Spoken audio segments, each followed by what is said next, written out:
Assalamualaikum warahmatullahi wabarakatuh. Salam sejahtera. Senang sekali rasanya bisa kembali lagi mengudara bersama Mas Bea. Dengan Mas Bea dengan tampilan baru, sangat kontradiktif dengan kepalaku yang di sini putih, di situ mengkilat. Sampai Mbak Asih kaget kayaknya. Nah, teman, malam ini kita berbeda. Udah Mbak Asih, aku udah makan malam. Udah makan malam. Kita berbeda topiknya dari yang sebelum-sebelumnya. Terus juga ini adalah kita udah 1 bulan ada 4 kali pertemuan melewatkan obras di Senin hari bersama Mas Bea ini. Jadi ini malam ini juga salah satu bentuk temu kangen ya. Cia, temu kangen. Halo Pak Wali Kota Delhi, Sahrul, Mbak Astrid, apa kabar? Nah, jadi untuk yang pertama, pertemuan pertama setelah beberapa kali kita absen, ya udah topiknya, gitu. Topiknya sebenarnya lebih menarik. Anda bertanya, Bea menjawab. Tadi diprotes tadi sama Mas Dita tuh, karena caranya juga ternyata om bertanya, iya, Anda bertanya, om menjawab, tapi kan ini bukan om. Iya. Bukan Mas Dita deh. Wah, demi obras dibelain cukur, iya dong. Emang kapan ukurannya? Tadi, barusan. Iya, tadi lah. Kok dibablasin semua sih? Jadi kita malam ini bahas rambutnya Mas Bea ya. Jadi teman-teman silakan mengajukan pertanyaan soal rambut, kenapa dicukur segala macam. Oke, jadi teman-teman malam ini karena kita juga terus terang juga kita kehabisan ide. Bukan kehabisan ide bagaimana, karena dari awal obras segala macam, semua hal-hal yang spesifik, hal-hal mulai dari yang ringan sampai serius itu kena kita bahas semua gitu. Bukan maksudnya apa? Kita tidak mau mikirkan hal apa lagi, tapi kalau sama Mas Bea kan kita tuh ngomong tuh harus benar-benar topiknya tuh benar-benar harus bagaimana gitu ya, jadi nggak bisa ngasal gitu. Nah, yang kali ini mungkin lebih menarik, jadi teman-teman silahkan bertanya apa saja, tapi yang berkaitan dengan fotografi tentunya nanti Mas Bea akan jawab. Tapi juga bilangnya, kalau bisa, bukan kalau bisa, minta maaf dulu. Ini kalau boleh bertanya, itu kalau bisa berkenan menjawab. Ya. Nah, sekarang untuk mengawalinya, aku mau nanya ke Mas Bea. Kang, aku mengamati selama beberapa waktu terakhir, Mas Bea ini kan motret, kalau lihat di IG-nya, itu nggak tahu apakah mengerjakan project atau apa ya. Jadi motret bukan tokoh ya, objek, tapi dengan tema tertentu seperti story gitu. Aku pengen tahu itu emang project itu real bener-bener project pribadi atau ada hal-hal lain nih Kang Bea, atau misalnya yang mana tuh? Sebenarnya bukan ini yang aku ngeliat yang motret UMKM yang di tengah pandemi itu loh. Oh, oke. Dulu Mas Bea sih sempat bertanya sih, adakah waktu telepon terakhir adakah? Nah, ya itu belum dijawab Mas Dodi. Iya, enggak, aku udah hubungin beberapa. Ternyata orangnya pada izin, Mas. Jadi problemnya gitu aku ada 3 orang yang terkena dampak pandemi tidak bekerja, tapi aku hubungin, coba kontak ya kan, ini mau di foto boleh nggak, kita mau gini pokoknya gitulah. Ternyata mereka malu untuk diekspos malah gitu kan. Nah, aku malah ngelihat pas foto Mas Bea di Instagram ada ini yang yang berkenan dengan itu, mungkin juga bisa di-share ke teman-teman gitu kan. Bayu. Iya, jadi itu ini Bayu ya namanya ya. Iya, ngobrol-ngobrol sama Romi Perbawa. brainstorming, terus Romi ngisulin, kamu mau bikin portrait, environment portrait gitu. Terus aku bilang, waduh aku belum pernah. Tapi aku nggak bisa kalau cuma bikin portrait, aku mesti bikin cerita, aku bilang gitu. Ya udah cari mas. Nah, aku terus telepon Mas Dodi, aku telepon ada juga nama temanku Adi. Aku mencari orang yang bisa pekerja, bisa bisnismen, yang kehidupannya terganggu karena COVID, gitu. Oke. Aku nyari, aku pengen bikin series sebetulnya, tapi iya banyak yang tidak bersedia. Sama dong. Bersedia. Kasusnya sama aku nyariin. Iya, jadi aku pengen bikin sesuatu yang berkaitan dengan COVID. Kalau semua kan motret kuburan, orang dimakamin, orang sakit, orang olahraga. Nah, aku nggak cuman orang-orang itu aja yang terpengaruh dengan adanya virus corona. Jadi aku mencari sisi yang lain. Aku mau masuk ke dunia pekerja, baik pekerjanya atau bisnismennya, gitu. Nah kemudian aku bilang sama temenku sana sini, terus aku bilang juga sama Mas Heret, terus, wah Mas, aku punya temen tuh, gitu. Nah tapi aku lagi ngembangin ini Mas, ada namanya Creative Hub gitu. Mau ngerjain nggak Mas? Loh kalau dia mau tak bikin story-nya aku mau, aku bilang gitu. Terus aku dikenalin sama Heret ke Bayu itu. Bayu itu seorang pengusaha muda, pengusaha sound system, omsetnya sebulan 200 sampai 300 juta. Begitu pandemi Maret itu dia cuma sampai minggu pertama, minggu kedua itu udah. Jadi dia listnya itu dia bilang sampai akhir tahun itu sudah ada. Jadi, penyewaan sound system dan kebanyakan sebagian besar 80% itu pemain-pemain band, sebagian besar konser musik gitu. Oke. Nah begitu pandemi habis semua hilang, semua batal gitu. Nah dia itu punya anak buah, semuanya ada 10. Kalau rame bisa ke 15 orang. Nah begitu pandemi ya udah rontok semuanya. Terus dia berpikir bagaimana supaya anak buahnya tetap kerja gitu. Ya udah aku kenalan sama Bayu, terus dia switching ke jualan sayur kepada ibu-ibu rumah tangga dengan modal pickupnya itu yang 3 biji dan anak buahnya yang biasa bantu dia di sound system. Jadi dia memanfaatkan aset yang dia punya untuk switching ke bisnis lain gitu. Pickup yang biasa bawa sound system ya, jadi bawa sayur sekarang.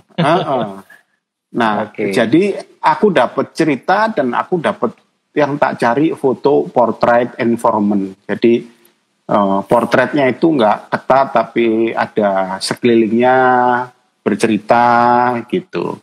Nah, aku masih cari terus, aku berusaha membuat itu terus dan terus gitu. Itu mau tak jadiin, itu memang proyek pribadiku gitu. Kebetulan yang pertama ini ya lalu nyambung sama hal-hal lain gitu. Berarti itu personal project ya, berarti ya. Jadi personal tidak project. Ada, bukan assessment dari manapun, dari majalah atau apapun enggak ya. Enggak. Jadi siapa aja, baik pekerja maupun pekerja UMKM yang terpengaruh COVID, kalau dengar ini mau tak bikin story-nya, bilang aja. Kalau berkenan, aku mau bikin story-nya buat di mana ya, buat di Instagram. Berarti bisa kita announce di sini dong, Kang ya, sama teman-teman sini ya. Bisa. Karena ya, Instagram itu pengaruhnya gede dan besar.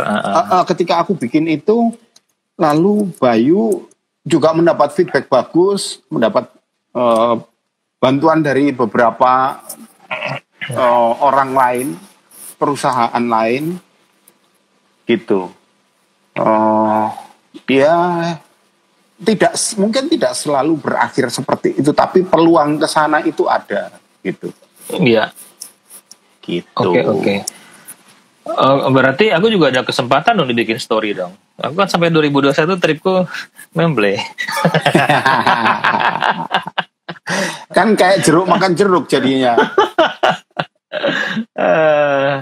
Kang, ini ada pertanyaan Kang. Pertanyaan pertama ya dari Mas Ahmad. Sorry, dari mana? Ahmad Al-Sidik. Membentuk sebuah karakter foto yang baik itu gimana Om? Kasih tip-tipnya dong Om. Membentuk sebuah karakter foto yang baik.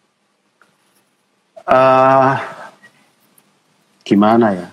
Karakter foto itu bisa dicari kalau kita tahu foto itu mau dibikin apa. Oke.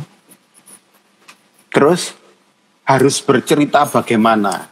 Gitu. Foto itu bisa dicari kalau kita tahu. Oke. Nah, kalau kita tahu foto itu harus bercerita bagaimana, ya kita bisa berusaha memasukkan nuansa yang kita inginkan itu di dalam foto itu. Kayak ketika aku bikin Bayu itu, lalu aku ajak dia di tempat sound systemnya yang berantakan, karena dia sewa tempat, terus pekerjaannya habis, tempatnya kebetulan habis masa sewanya, tapi yang punya nggak mau dibayar setengah. Akhirnya Bayu pindah cari tempat yang lebih kecil dan menyimpan alat-alatnya di situ. Terus aku ajak Bayu ke situ karena aku bilang aku ingin motret alat-alatmu yang terbengkalai. Masuk ke gudang dia, terus aku bilang kamu duduk di situ tak fotonya. Aku bilang gitu. Coba pandangannya optimis, gitu. Tapi ketika dia masuk ke dalam tempat sound system itu, aura dia itu udah sedih karena melihat barang-barang yang terbengkalai. Jadi aku biarin aja. Justru ketika dia sedih, terus dia duduk di atas kotak-kotaknya itu, ini pas banget. Alat-alat yang terbengkalai, dia sedih. Ya udah, aku foto gitu. Kan memang ceritanya sound system itu lagi tidak ada kegiatan. Jadi alat-alat aku tulis papan tulisnya yang kosong, aku foto.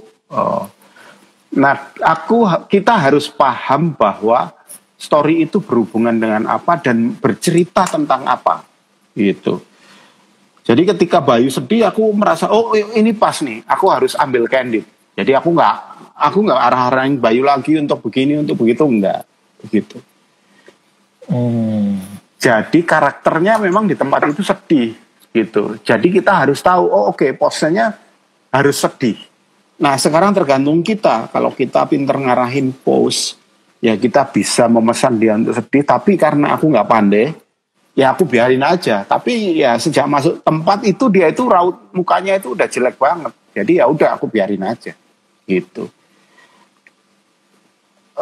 Karakter itu bisa kita timbulkan selain mengetahui mau diambil feelingnya yang apa, kita juga harus didukung oleh nuansa di sekelilingnya. Warna background itu mempengaruhi karakter foto, gitu. Warna-warna gelap itu karakternya sedih. Kalau pingin terlihat ceria, ya belakangnya harus karakter warna yang ringan, kayak gitu. Berarti suasana ambien sekitar itu juga mempengaruhi dengan karakter ya, itu ya objek. Iya. Oke. Mungkin itu kira-kira jawabannya. Begitu ya Mas Ahmad Al-Sidik ya. Oke. Teman-teman kalau ada yang mau bertanya lagi silahkan. Ini kita topiknya Anda bertanya, Mas Bea menjawab. Jadi itu lagi sama Mas Panji Arkadi, temanya Anda bertanya Bea menjawab ya, iya gitu. Nih dari halo Mas Foto Olahraga, pertanyaannya bagaimana mengembangkan fotografi menjadi sebuah bisnis yang menghasilkan. Nah boleh di-share dong tipsnya gitu. Waduh, aku ini bukan bisnismen gitu. Aku ini wartawan. Jadi kalau ditanya begitu, aku nggak tahu harus jawab bagaimana. Bagaimana mengembangkan fotografi menjadi sebuah bisnis yang menghasilkan. Tapi kalau boleh tak jawab, boleh. Ketika aku bekerja di Reuters, ketika aku udah motret,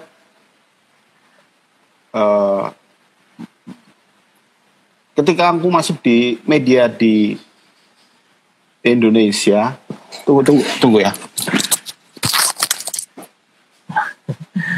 Oke, ada Mas Andi Sportak. Apa kabar Mas malam?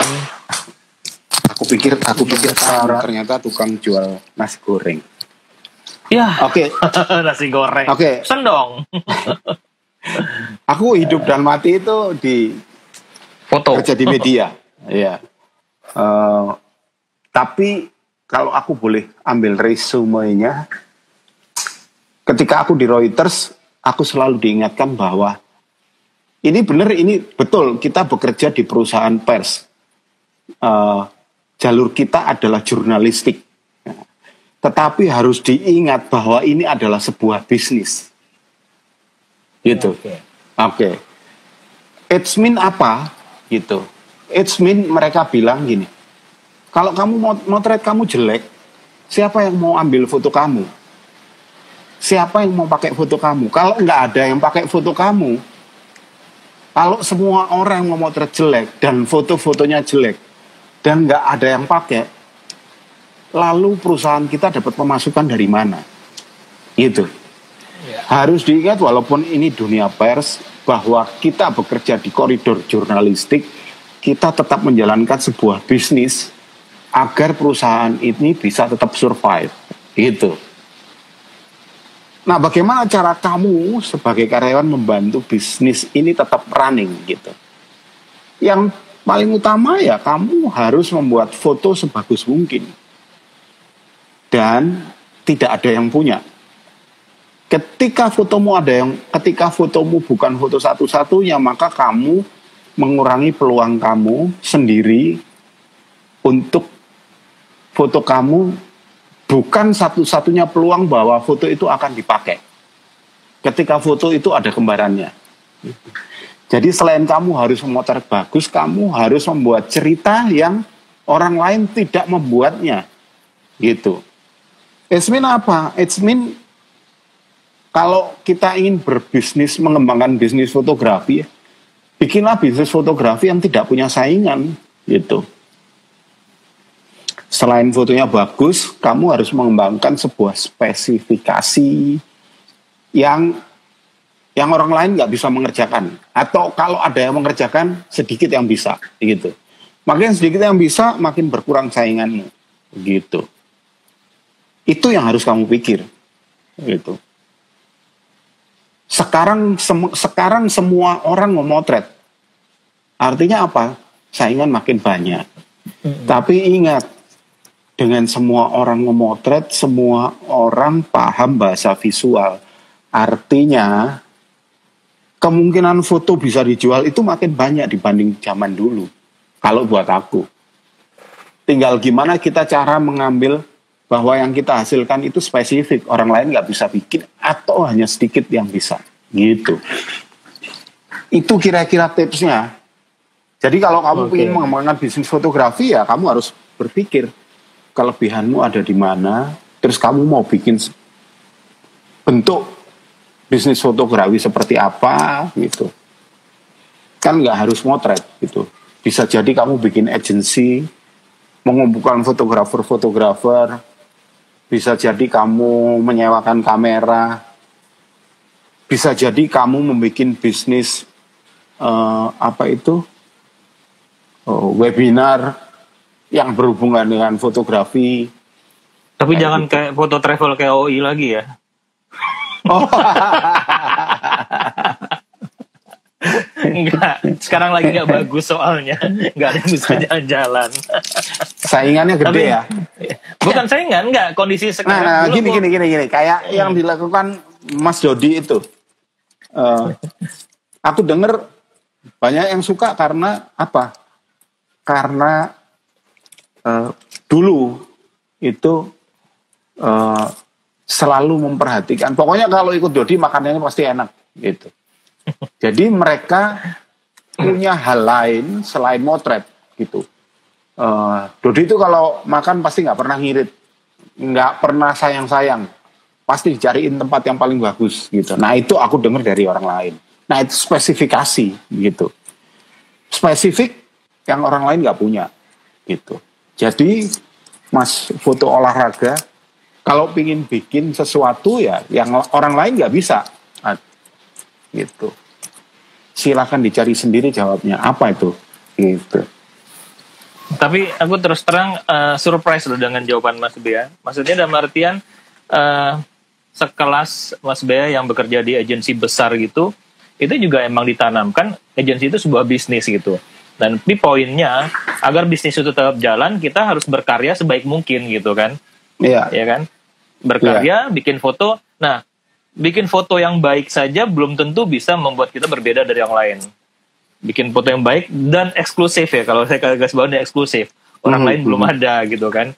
Makanya aku tuh selalu ingat kata-kata Mas Bea, saat ada assignment atau penugasan, Mas Bea selalu berangkat paling awal, berangkat paling subuh, saat orang belum ada Mas Bea sudah ada. Itu yang membuat Mas Bea itu berbeda. Jadi kadang-kadang Mas Bea sudah punya foto ini, yang lain belum, ya kan. Jadi itulah bisnis ya, dalam artian antara passion dan bisnis yang menyatu, tapi profesionalnya di sana.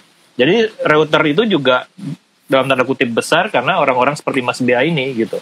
Ya, poinnya membuat sesuatu yang bagus, tapi bukan hanya bagus tapi berbeda gitu. Ya, mungkin itu tadi untuk pengembangannya kita sendiri yang mengembangkan ya Mas Bea seperti betul, apa gitu betul. ya. Oke gitu ya Mas foto olahraga ya. Itu dari Mas Bea. Nah, ini juga dari Mas Bagaskara Lazuardi. Om Bea, izin bertanya. Untuk tahapan pembuatan project, baik personal maupun assignment, hingga menuju publikasi, itu bagaimana sih caranya? Tahapannya ya berarti ya? Tahapan pembuatan project, baik personal maupun assignment untuk menuju publikasi bagaimana? Yang paling susah itu membuat sebuah rancangan proyek personal. Yang paling susah itu menemukan idenya. Mau bikin proyek apa? Misalnya udah ketemu, terus gunanya buat apa ini? Gitu. Karena kalau bikin proyek nggak ada gunanya, ya kamu yang bikin juga nggak punya motivasi. Kalau cuma sekedar bikin, ya banyak orang sekedar bikin. Banyak orang sekedar motret, tetapi harus cari gunanya buat apa, gitu. Okay. Yang paling susah adalah mencari idenya. Ketika ide itu ketemu, lalu harus dikembangkan. Di akhirnya, gunanya ini buat apa, gitu.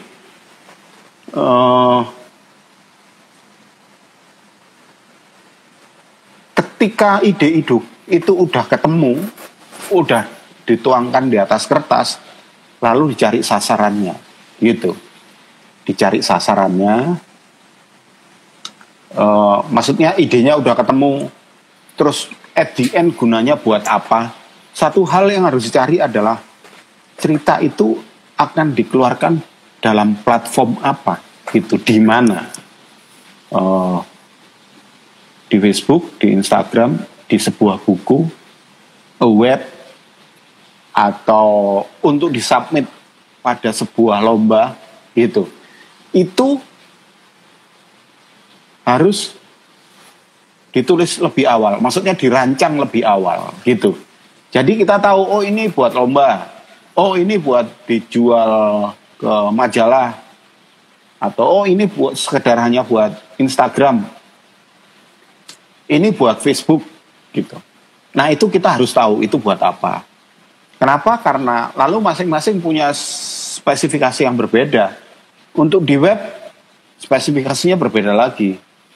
Karena bisa kita ketika mengeluarkan kita harus bisa tampil full screen misalnya di komputer, atau kalau kita punya aplikasi HP, ketika keluar di HP dia juga bisa full screen, nggak kepotong gitu.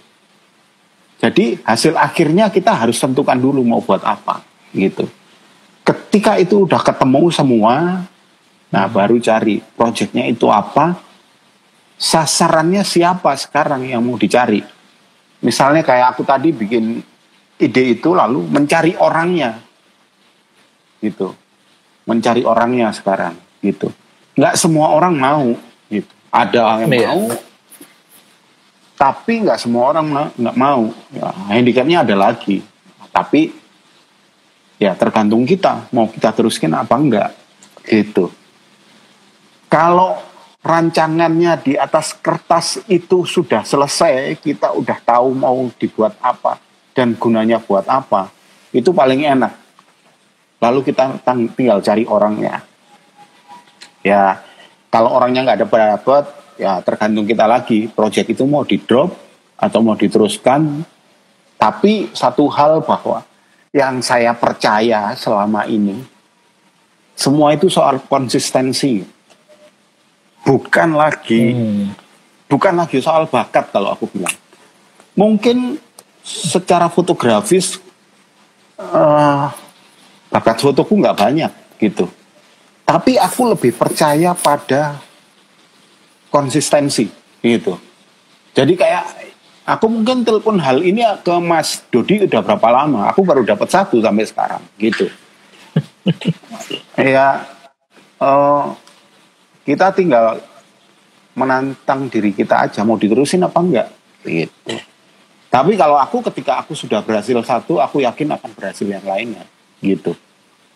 Kalau aku walaupun sebulan dapat 1, that's okay, aku terusin aja gitu. Semua soal konsistensi ketika udah ada di atas kertas gitu. Ya kira-kira gitulah jawabanku. Wih berat malam ini pertanyaannya berat-berat. Gila. Konsistensi adalah kunci. Makanya jangan potong rambut mulu nih, berat nih. Panas Mas, gila. Tapi emang aku waktu ditelepon Mas Bea nyari orang dong yang kira-kira terdampak UMKM segala macam. Aku pikir ya pertama tadi itu idenya keren banget segala macam, tapi mengejawantahkan ide tersebut itu juga bukan sesuatu yang mudah, karena ya itu tadi objeknya yang bisa jadi mau atau tidak gitu kan. Aku coba hubungin beberapa, ada 2-3 orang waktu itu. Nah mereka mungkin malu, terekspos segala macam ya kan. Nah itu juga kesulitan untuk menjalankan ide-ide tersebut gitu ya. Tapi masalahnya kalau seorang Mas Bea kan seorang fighter gitu loh, ya kan. Makanya aku juga surprise. Aku lihat wah Mas Bea segala ini dan juga menarik ya secara visual, secara story gitu. Kaget juga gitu. Tadinya aku berpikir Mas Bea udah punya beberapa lagi, tapi belum juga ya, baru 1 itu ya Mas Bea. Belum, baru 1. Ya nemu 1 Bayu itu ya. Nemu 1 tak kerjain gitu. Iya. Kalau tadi Soalnya pertanyaannya kalau nggak aku ingat sampai tahap publikasi bagaimana gitu.